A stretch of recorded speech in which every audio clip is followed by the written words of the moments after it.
Hello everyone, कैसे हैं आप लोग। उम्मीद करती हूँ आप सब लोग बहुत अच्छे होंगे। सो गाइज़, आज का व्लॉग मैं शाम से स्टार्ट कर रही हूँ और मैं सिद्धि के लिए सूजी और एप्पल प्यूरी बनाई थी। तो बस शाम के टाइम मैंने सोचा इसको खिला देते हैं। फिर वैसे आज थोड़ा जल्दी खिला दिया है मैंने उसको, 4 बजे ही खिला दिया है, वरना फिर मैंने सोचा ठीक है फिर रात हो जाती है, कई बार 6 बजे ऐसे बिज़ी हो जाते हैं, तो इसलिए मैंने अभी खिला दिया उसको। 4:30 का ही टाइम हो रहा होगा। और यहाँ पर आज नन्नू बहुत ज़्यादा गुस्सा है, क्योंकि नन्नू को एक जगह हमारे कॉलोनी में ना शादी हो रही है, तो वहाँ का कन्याओं को बुलाया था, वहाँ कुछ तो भी रस्म हो रही होगी, तो वहाँ पर उसकी सारी फ्रेंड्स चली गई, वो नहीं जा पाई। तैयार होते होते उसको लेट हो गया और सारे उसके फ्रेंड्स हैं होकर के आ गए, तो वो उसी वजह से बहुत रुष्ट है, गुस्सा है बहुत ज़्यादा। और यहाँ पर सिद्धि को खिला विला के लिटा दिया था, वो बढ़िया खेल रही है अपना। और कई बार ऐसा बहुत कम होता है कि वो खेले, कई बार खेल भी लेती, जल्दी जल्दी काम कर लेते हैं। और नन्नू देखो साइड में बैठी हुई रो रही है। हाँ नहीं जाना, तो पंडितानी आंटी बोलेंगी कि नहीं कि गई क्यों नहीं आई।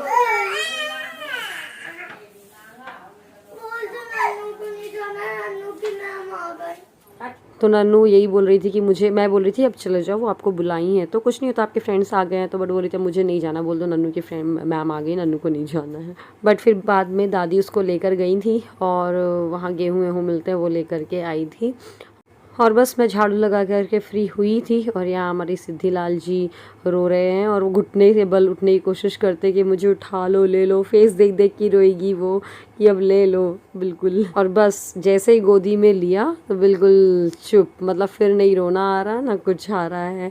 इतने स्मार्ट होते हैं ना बच्चे, जब लेटने का मन करेगा तभी लेटेंगे। बहुत बदमाश है। हाँ, लड्डू बहुत रोई रोई करता है, लड्डू को मम्मा चाहिए है। और मोदी से नहीं उतारे मम्मा, बिल्कुल नहीं उतारना, लेकिन मैं उतारूंगी तो रोएगी, देखिएगा आप।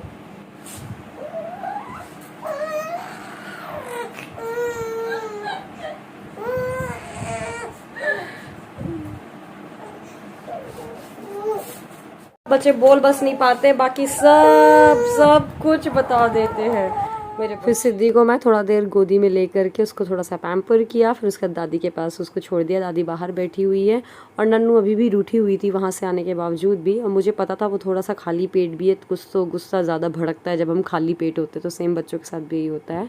तो मैं उसके लिए बना रही हूँ रोटी सैंडविच, क्योंकि वो क्विक रेसिपी है, जल्दी बन जाती है और नन्नू को पसंद भी है। तो मैं रोटी सैंडविच नॉन स्टिक पैन में बनाने वाली हूँ, तो इसके लिए मैं यूज़ करने वाली हूँ ऑडी इकोबेक का बेकिंग एंड कुकिंग शीट, जो कि नॉन स्टिक है। और क्या होता है, नॉन स्टिक पैन में ना केमिकल्स की कोटिंग होती है, तो जब भी हम खाना कुक करते हैं तो केमिकल्स हमारे फूड में आ जाते हैं। तो बेटर है कि ये ऑडी का इकोबेक जो कुकिंग शीट है इसको यूज़ कर लो। रीयूजेबल है, कन्वीनियंट है और हेल्दी है, तो ये बेटर है, हम मतलब हेल्दी फूड खा पाएंगे इसकी वजह से। तो बस उसमें मैंने रोटी में, वैसे तो मेयोनीज़ के साथ केचप लगा देती हूँ, बट मेयोनीज़ है नहीं, घर पे ख़त्म हो गई, तो सॉस बस लगा दिया है। जल्दी से मैंने इसमें टमाटो, ऑनियन और ये कुकुम्बर, इनको स्लाइसिस में काट करके काला नमक थोड़ा सा लगा करके ऐसे सेक दिया, और आप देखेंगे बहुत अच्छे से सिक जाता है। और एक और फ़ायदा ये है कि जैसे आपको तवा गंदा नहीं हो ये रहता है ना, तो बस ये शीट में बना लिया और तवे को आपको इनफैक्ट वॉश करने की ज़रूरत नहीं, वैसे ही क्लीन रहता है। तो इस इकोबेक शीट का आपको लिंक डिस्क्रिप्शन में मिल जाएगा, तो आप जाकर चेकआउट कर लीजिएगा। बस इसके बाद नन्नू को मैंने खिला दिया है, मतलब उसने खुद खा लिया। उसके बाद मैं जल्दी से पूजा कर ले रही हूँ। वैसे यूजुअली हम पूजा 6:30-7 बजे तक ही करते हैं, बिकॉज़ सूरज उसी टाइम पे ही ढलता है आजकल, बट मैंने आज जल्दी कर ली है, 6:15 6:30 तक में ही कर ली है पूजा मैंने। और बस इसके बाद मैं थोड़ा सा मैंने मम्मी से बात की, सिद्धि के साथ टाइम स्पेंड किया और जल्दी से मैं डिनर की तैयारी करने के लिए आ गई हूँ। बहुत ही सिंपल डिनर बना रही हूँ मैं, आप भी सोचेंगे कि क्या दिखा रही हूँ मैं वीडियो में, बट आप लोग बोलते हो जो भी कुक करो आप दिखा दो, इसीलिए जस्ट मैं दिखा रही हूँ। तो बस तुरई की सब्ज़ी बना रही हूँ, क्योंकि तुरई की सब्ज़ी मुझे भी पसंद है, नन्नू को भी पसंद है और शोभित भैया और मम्मी को भी पसंद, तो हम चारों को पसंद है। और सौरभ एक्चुअली बाहर गए हुए हैं तो उनको नहीं अच्छी लगती है, तो हम लोग को अच्छी लगती है इसलिए हम बना रहे हैं। तो बस जल्दी से पराठे भी सेक लिया था मैंने, और मैं सिद्धि अकेले इस टाइम पे घर पे, और नन्नू और मम्मी थोड़ा सा गए हुए हैं, एक जगह शादी है। तो जब तक कि मैं सिद्धि के साथ टाइम स्पेंड कर रही हूँ, उसको ऐसे प्यार करना बहुत ज़्यादा पसंद है, बस यही करते रहो। ये उसका टीदर है, तो मैंने कैमरे के सामने रख दिया था कि आप लोग को जैसे विजिबल हो, तो बस उसको पकड़ने की, ग्रैब करने की कोशिश कर रही है। अब थोड़ा थोड़ा वो घुटने के बल मतलब बैठने की कोशिश करती है, मतलब उठाती है, उभारती है घुटने को। हे गाइस, सो नन्नू और मम्मी गई हुई हैं एक जगह पे, शादी है, मतलब जहाँ पर अभी मैं सुहागले में गई थी ना, वहीं पे ही शादी में, मतलब आज दादरे वगैरह होता दुल्हन के आने के बाद ना, वो गाने वाने टाइप्स होते हैं, सब कॉलोनी वाले आते हैं, गाना वाना गाते वाते हैं, तो उसी के लिए गई हुई है मम्मी लोग। और बस मैंने अभी पराठे सेक ही रही थी, कुछ पराठे बचे हुए हैं, तो मम्मी आ जाए तब सेकूंगी, क्योंकि छुटकू सोने का नाम नहीं ले रहा है छुटकू, और छुटकू के साथ किचन में काम नहीं किया जा रहा। मुझे लग रहा है गिर विर नहीं जाए, थोड़ा सा टेंशन सी लगती है, तो बेटर है कि बाद में सब्जी तो बनी गई है मेरी, तुरई की सब्जी बन गई है, पराठा ही बन गया। Okay, and what do you like to eat? मुझे लगता है ना इसको मसोस दूं, मुझे तो मेरे दांत नहीं टूट जाए ऐसे ऐसे ऐसे कर करके।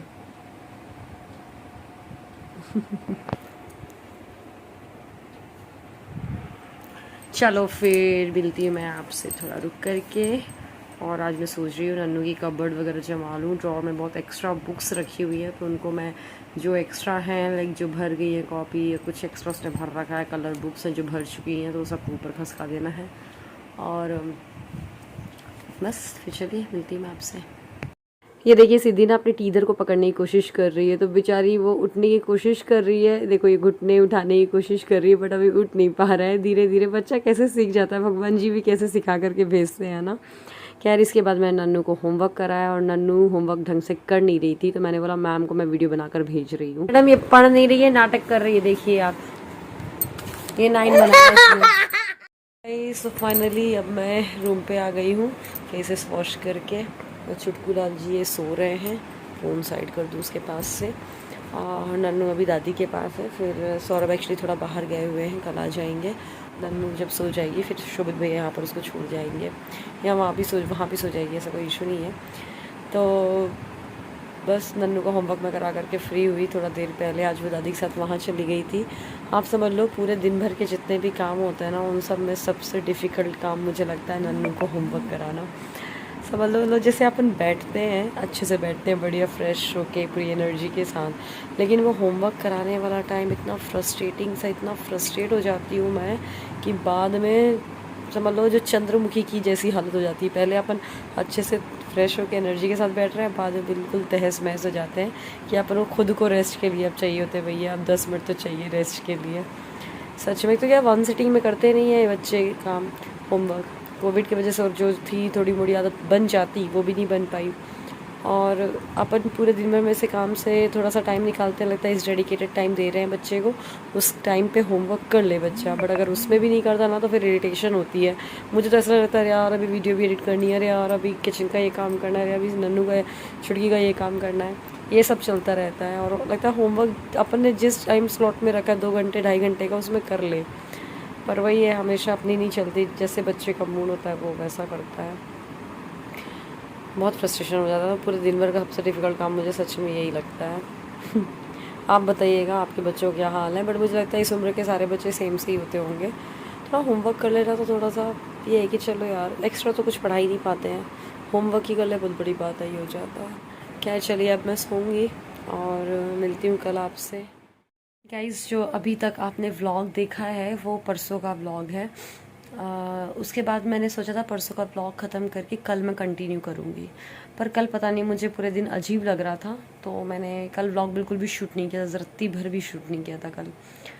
और कल ट्यूसडे को मम्मी, मेरी मायके वाली मम्मी है, वो एक्चुअली उनको मायके जाना था, मतलब मामा जी के यहाँ पे जाना था मेरे, क्योंकि पापा का एक्सपायर होने के बाद ऐसा होता है कि मायके की एक बारी दहली है जो, मतलब देहरी नाकनी होती है, उसके बाद आप कहीं और जा सकते हो, ज़रूरी होता है थोड़ा हमारे साइड पे। तो कल का ये था कि मम्मी को वहाँ जाना है, तो बस मम्मी भैया ने आधी रास्ते तक ही छोड़ दिया था मम्मी को, वहाँ से मामा और मेरे मामा का बेटा लेने आए थे। तो फिर सुबह करीब 12-1 बजे की बात है, एग्जैक्ट टाइम मुझे भी नहीं पता है। बस मामा लेकर गए हैं, मतलब मामा की गाड़ी में मम्मी बैठी हैं, मामा का बेटा मतलब जैकी, और वो ड्राइव कर रहा था और मामा आगे बैठे हुए थे, मम्मी पीछे बैठी हुई थी। पता नहीं कहाँ से लहराती हुई जिप्सी आ गई, सामने से एक गाड़ी आ गई, उसने ऐसी ठोकर मारी। मतलब मामा को ना पहले ही अंदाज़ा हो गया था कि वो जो है बहकी हुई है गाड़ी, तो जैकी को बोल दिया था, जैकी तुम ऐसा करो रोड से थोड़ा किनारे कर लो गाड़ी को, क्योंकि वो बहकी मतलब अजीब समझ में आ जाता है कि जो ड्राइव कर रहा है वो अजीब तरीके से ड्राइव कर रहा है। तो जैकी ने साइड में कर ली गाड़ी, बहुत कम स्पीड पे थी, 40-50 की स्पीड पे थी गाड़ी हमारी। और बस उसने आके पता नहीं कैसे ठोक दी, मतलब सामने से आ रहा था, रॉन्ग साइड पे आकर के मम्मी की साइड, मम्मी अब इस साइड बैठी होंगी, मतलब जैकी की साइड बैठी होंगी ड्राइवर साइड को, उसने ऐसे आकर के ठोक दी और मम्मी लोग का एक्सीडेंट हो गया। मुझे कुछ भी नहीं पता था, दोपहर के 12-1 बजे की बात है। कल का पूरा दिन लेके मेरे को बिल्कुल भी अच्छा नहीं लग रहा था, और मेरे मन में भी आ रहा था कि मम्मी मामा के यहाँ पहुँच गई होंगी, मुझे कॉल करना है, बट पता नहीं मैं कॉल नहीं कर रही थी। फिर उसके बाद शाम को करीब भैया का फ़ोन आया, करीब 6:30 बजे, कल 6:15 6:30 बजे के बीच की। मोनी एक बात बोल रहा हूँ, ध्यान से सुनना, घबराना नहीं। उसने एक लाइन ये बोली, मुझे तभी गर्म अजीब सा लग रहा था। फिर मम्मी ने भैया ने बताया कि मैं मम्मी को अच्छे से छोड़ के गया, मुझे लगा एक्सीडेंट हो गया। फिर इतने भैया ने बोला कि मम्मी का एक्सीडेंट हो गया है। अरे मेरे को इतना रोना ही आने लगा उस टाइम पे कि क्या हो गया, भगवान कर क्या रहा है। मैंने बोला मम्मी ठीक है, बोला हाँ मम्मी ठीक है, लेकिन फिर भी मम्मी को चोट आई है। लाइक मम्मी का शोल्डर के पास जो मसल्स हैं वो काफ़ी स्ट्रेच हो गए हैं, तो वहाँ मतलब अंदरूनी चोट आ गई है कंधे के पास, और जो आईब्रोज के ऊपर का एरिया है यहाँ पर मम्मी के 5-6 टाके लगे हैं। एक्चुअली हुआ क्या था, जब गाड़ी की ठोकर लगी ना तो उसके कांच के टुकड़े 2-3 यहाँ लग गए, तो मम्मी को जल्दी से फिर एडमिट किया गया, लेकर गए हॉस्पिटल। फिर कल भैया आगे, चाचा मेरे आगे थे, वहीं पे ही थे, फिर लेकर गए वापस चंदिया रात को। फिर तो मुझे पहले थोड़ा पता चल जाता, तो सतना की बात है एक्चुअली ये, मुझे पहले पता चल जाता तो मैं यहीं से सतना चली जाती। फिर मैं अब देखो कल या परसों में जाने वाली हूँ माइक। मतलब भगवान जी भी क्या से क्या करते हैं समझ में नहीं आता। अभी वैसे ही इतनी ज़्यादा प्रॉब्लम से हम लोग चल रहे हैं, वैसे ही संभल नहीं पा रहे हैं। पापा का तो ख्याल ऐसा दिन नहीं जाता कि हम पापा की याद ना करते हों।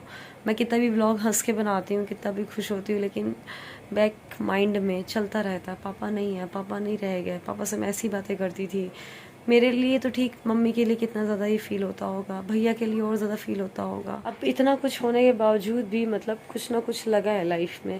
आप बिलीव नहीं मानोगे, मतलब मेरे फादर इन लॉ भी एक्सपायर हुए अचानक से, पापा भी एक्सपायर हुए अचानक से। अब इतना डर घुस गया है ना हम लोगों को, मतलब मायके की भी चिंता है, भैया लोगों की, यहाँ पर इन लोग की भी चिंता रहती है। अब जैसे कल सौरभ बाहर गए थे, पता नहीं टेंशन सी रहती है, अच्छे से घर आ जाए इंसान, कोई जाए ना कहीं। मुझे मतलब घूमने के नाम से भी डर लगता है, कहीं घूमने नहीं जाना मुझे, क्योंकि दिमाग में इतने नेगेटिव थॉट्स आते हैं, कितनी पूजा कर लो, कितना ही कुछ कर लो, लेकिन बहुत, मैं आपको बता नहीं सकती हूँ। मतलब मेरी मम्मी की, मायके वाली मम्मी की, सबकी ऐसी हालत है। हम लोग फ़ोन में बात करते हैं ना, बस ये लगता है अब कुछ नहीं हो, भगवान जी अब सब कुछ सही से रहे, बट एक के बाद एक झटके मिलते हैं ना तो और टेंशन सी हो जाती है। लेकिन ये है कि थैंक गॉड मम्मी ठीक है, मतलब अंदरूनी चोट आई है उन्हें, अभी बहुत ज़्यादा उनको सपोर्ट की ज़रूरत है, मतलब कि अभी थोड़ा सा उनको उठने बैठने में दिक्कत जा रही है, अंदरूनी चोट बहुत ज़्यादा आ गई है उनको, तो थोड़ा सा उनके बहुत ज़्यादा सपोर्ट की ज़रूरत है। तो देखो मुझे भी, मतलब मैं भी जाने ही वाली हूँ, जब चली जाऊँ बताऊँगी मैं आपको, या हो भी सकता ना बता पाऊँ, मैं डायरेक्ट वहीं मिलूँ आपको, आप देखिए जैसा भी होगा। तो बस मैंने सोचा आपको ये अपडेट दे दूँ, और भगवान जी से आप प्लीज़ प्रेयर करिएगा कि मेरी दोनों फैमिलीज़ अच्छे से रहें, मायके की और ससुराल की। बस दुआ काम आ जाए, पता नहीं किसकी दुआ कैसे काम आ जाए, सब सही सलामत रहें, है ना। चलिए फिर इस व्लॉग को मैं ख़त्म कर रही हूँ।